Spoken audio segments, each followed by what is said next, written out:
Non veg சமைச்சே ரொம்ப நாள் ஆகுதுன்னு சிக்கன் எடுத்து சமைச்சு சாப்பிட்டோம். சாப்பிட்டு முடிச்சுட்டு மீன் பிடிக்க போயிட்டோம். மீன் பிடிக்கிறதுன்னா சிக்கன் சாப்பிட்ட மாதிரி மீனும் சமைக்க போகிறோன்னு நினைக்காதீங்க. மீன் வந்து கேம் ட்ரையலுக்காக மீன் பிடிக்கிற கேமு.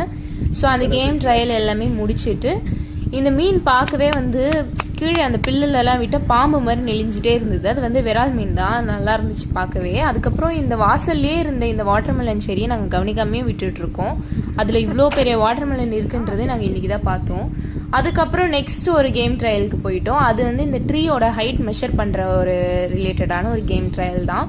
அதுவும் முடிச்சுட்டு எல்லாமே ரூமுக்கு வந்தாச்சு. இப்போ அக்காவுக்கு பாப்பா பிறந்து ஒரு 7 months கிட்ட ஆயிடுச்சு. ஸோ இப்போ வந்து அவங்க வீட்டுக்கு போயிட்டாங்க. அங்கேருந்து அவங்க ஃபேமிலி குரூப்பில் வீடியோஸ்லாம் சென்ட் பண்ணிகிட்டே இருக்காங்க பாப்பா பண்ணுறதுலாம். பாப்பா செம்ம க்யூட்டாக இப்போ தான் இங்கே வீட்டில் இருக்கிற வரைக்கும் அமைதியாக இருந்துட்டு அங்கே போய் அம்மா மாமா இதெல்லாம் சொல்கிறாங்க. செம்ம க்யூட்டாக இருந்துச்சு. அதை அவங்க கூட ஷேர் பண்ணணும்னு நினச்சேன்.